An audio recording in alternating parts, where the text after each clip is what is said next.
C'est l'une des affections les plus fréquentes de l'oreille qui concerne plus souvent les enfants que les adultes. Il faut savoir qu'entre l'âge de 6 mois et 2 ans, un enfant sur 3 en a au moins une. Alors ce terme d'otite est utilisé en cas d'inflammation d'une des cavités de l'oreille. On vous en a déjà parlé, l'oreille se divise en 3 parties. Michel, s'il vous plaît, montrez-nous ça. Qu'on va décrire assez rapidement. Le conduit auditif dans lequel vous mettez les cotons-tiges, et c'est pas bien. On n'a pas le droit de le dire, et c'est pas grave. C'est une marque. Les osselets à l'intérieur, un marteau, une enclume et un étrier. L'oreille interne qui se trouve ici. Et il faut savoir qu'une otite peut toucher les 3 parties de l'oreille.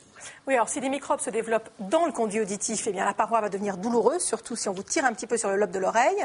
C'est une otite qu'on appelle externe, fréquente chez les baigneurs et chez ceux effectivement qui nettoient un petit peu trop bien les oreilles. Avec un coton-tige. Voilà, parce que sachez que le cérumen joue un rôle de protection. Il est acide et il empêche la prolifération des bactéries, donc il ne faut pas y toucher trop. Mais l'otite la plus fréquente chez les enfants, c'est ce qu'on appelle l'otite moyenne aiguë. Le signe principal, regardez ici sur cette image, regardez ici ce tympan. D'une part, il bombe, vous voyez ici, et puis surtout, il y a toute cette zone extrêmement rouge, ça ne devrait pas être comme ça. Et pourquoi il bombe? Parce que de l'autre côté, là où il y a les osselets, eh bien, du pus peut pousser le tympan. Et ça, c'est dû en général à un rhume, Michel. Oui, absolument, parce que des microbes sont remontés du nez, le nez il est par là, du nez aux oreilles grâce à un tuyau qu'on appelle la trompe d'Eustache. Alors chez l'enfant, une fois que cette otite a été traitée, du liquide peut persister derrière ce tympan. C'est une sorte de glu, de colle, qui va empêcher les osselets de bouger correctement. Et c'est ce qu'on appelle une otite séreuse. Séreux venant de sérosité, non pas une otite sérieuse, comme le disent souvent les patients. Le dépistage de ces otites séreuses est très important parce qu'elles entraînent une baisse d'audition chez l'enfant. Et cette baisse d'audition est responsable de difficultés scolaires. Alors, si les médicaments ne suffisent pas à éliminer cette glu, on peut essayer d'enlever ce liquide grâce à quelque chose que les enfants connaissent bien, c'est la parasynthèse. En fait, l'ORL va percer un petit trou dans le tympan pour évacuer le liquide, mais l'ouverture peut se refermer et si jamais l'inflammation persiste, eh bien une nouvelle otite va se déclencher. Et pour éviter ces récidives, il faut mettre un système qui permette donc de mieux aérer l'oreille, qu'on appelle médicalement des aérateurs transtympaniques et que vous connaissez sûrement sous le nom de yo-yo. Vous voyez ce reportage de Rudy Bancard et Damien Saugue.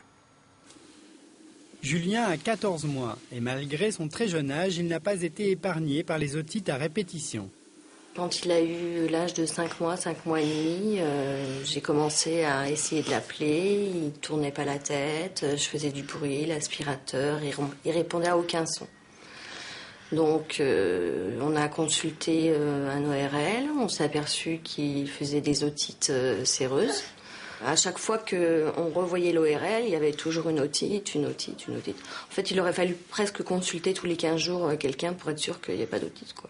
Les otites séreuses, c'est quoi? C'est une accumulation de sécrétions, de glu, non infectées, non surinfectées, donc c'est pas quelque chose qui fait mal, c'est pas quelque chose qui donne de la fièvre, et qui va s'accumuler derrière le tympan et engluer les osselets.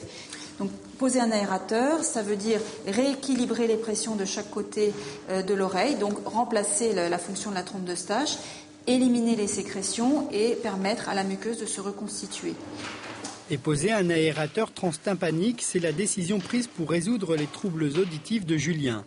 L'intervention se passe sous anesthésie générale. Le chirurgien commence d'abord par nettoyer le conduit auditif. Voilà le conduit.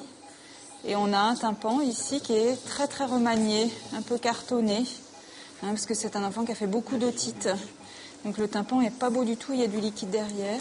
La première étape consiste à effectuer une parasynthèse, c'est-à-dire une incision au niveau du tympan. Je fais l'incision, il y a du liquide franc, une bulle de liquide qui sort, du jaune citrin. Je suis en train d'aspirer le jus. Le pus qui sort, c'est des sécrétions très épaisses. Alors vous imaginez bien que ce genre de sécrétion, ça va engluer complètement les osselets, ça va entraîner une baisse d'audition. La seconde étape consiste à introduire cet aérateur en plastique de quelques millimètres au travers du tympan de Julien. Voilà, donc on va mettre le pied de cet aérateur, va passer de l'autre côté du tympan, en transtympanique, c'est-à-dire il y a une partie qui est le pied qui est sous le tympan et la partie externe qui est de l'autre côté. L'opération est maintenant terminée. Julien bénéficie des aérateurs dans les 2 oreilles, des aérateurs qui seront rejetés naturellement dans 8 mois lors de la cicatrisation des tympans. À son réveil, Julien pourra donc entendre plus distinctement la douce voix de sa maman. Alors dans le reportage, le chirurgien a utilisé ce type de yo-yo que je vous montre ici. C'est le modèle qu'on appelle Diabolo. Alors ce modèle-là, il finit, vous avez vu, on l'a mis là pour l'échelle par rapport à un trombone, il finit par tomber tout seul au bout de quelques temps. Et à côté, vous voyez un autre type d'aérateur transtympanique, c'est ce qu'on appelle un T-tube à cause de sa forme. Lui, il va rester dans l'oreille, il va rester une partie derrière le tympan et une partie devant, et il ne va pas tomber toute seule. Non, on va le retirer que quand on considère qu'il n'y a plus de risque d'otite en général au bout d'un an. Mais quand les otites se répètent et qu'elles sont mal soignées, eh bien le tympan peut se perforer. Regardez ce que ça donne à l'image ici. Vous voyez ce trou au milieu du tympan, complètement anormal. Et du coup, on imagine bien que l'otite moyenne va se retrouver en contact direct avec l'extérieur. Elle n'est plus protégée et la moindre goutte d'eau peut aller entrer dans la caisse du tympan et donner des douleurs.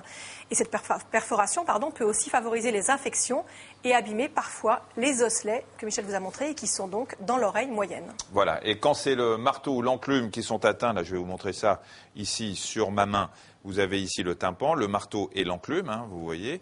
Et quand ce sont eux qui sont atteints, eh bien, il y a des traitements chirurgicaux possibles. Mais quand c'est l'étrier, ce petit osselet que vous voyez là, qui a vraiment une forme d'étrier qui est touché, eh bien, c'est beaucoup plus difficile. Alors, pour éviter d'en arriver là, en cas de perforation du tympan, la seule solution, c'est la greffe. Il faut réparer le tympan en prélevant du tissu, soit autour d'un muscle, soit un cartilage. Et oui, on va voir ici... Alors, c'est pas évident.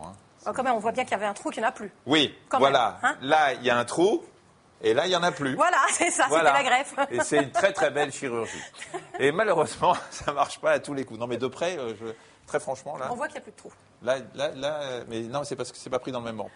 Là, ça doit être par là. On va écouter. Laissez-moi réfléchir. Non, mais vous réfléchirez tout à l'heure. Arnaud a eu le tympan perforé après les études à répétition depuis l'âge de 2 ans. À 29 ans, il voudrait bien récupérer une partie de son audition. Écoutez son témoignage recueilli par Rudy Bancard, Isabelle Gastebois. Les visites chez l'ORL, Arnaud en a l'habitude. C'est à l'âge de 2 ans que ses otites moyennes chroniques ont débuté. Ma première otite, je l'ai eue à l'âge de 2 ans. Et elle a directement éclaté mon tympan. À l'âge de 5 ans, on m'a fait une greffe du tympan qui n'a pas fonctionné. À l'âge de 6 ans, on en a fait une deuxième qui n'a pas fonctionné non plus. Et la troisième greffe, elle a eu lieu quand j'avais 15 ans. Et elle n'a pas fonctionné non plus. Monsieur Marie ? Aujourd'hui, j'ai toujours le tympan ouvert avec des problèmes d'audition. Les otites d'Arnaud ont maintenant cessé, mais il est toujours gêné dans son quotidien. Il ne peut pas mettre la tête sous l'eau et il rencontre parfois des problèmes pour entendre ses interlocuteurs. Alors aujourd'hui, il a rendez-vous avec un spécialiste pour savoir s'il peut solutionner ses troubles auditifs. Et aujourd'hui, vous espérez aller plus loin ? Voilà, voir si aujourd'hui il serait possible de boucher l'oreille, puisque aujourd'hui mon tympan est ouvert. Et puis éventuellement regarder s'il y a quelque chose à faire au niveau de la chaîne des osselets et pour gagner à nouveau en audition. Pour cela, l'ORL va commencer par examiner l'état des tympans d'Arnaud. Donc effectivement, une perforation tympanique qui couvre à peu près 70% de la surface du tympan. Et deuxièmement, les osselets, je crois le marteau, est en partie détruit. C'est ce qui provoque la perte d'audition, car le tympan, c'est comme la membrane d'un tambour. Si vous avez une membrane d'un tambour qui est perforée, évidemment, vous repasserez pour la musique. L'ORL va ensuite procéder à une série d'examens.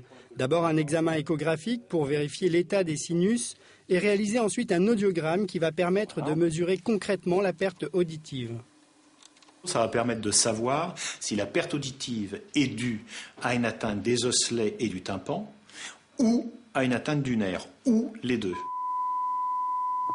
Aujourd'hui, on peut effectivement, dans beaucoup de cas, améliorer une perte auditive qui est d'origine mécanique, c'est-à-dire tympan ou osselet, mais on ne sait pas réparer ou améliorer une perte auditive qui est due à une atteinte du nerf auditif. Dans le cas d'Arnaud, l'audiogramme a montré que le nerf auditif n'était pas atteint.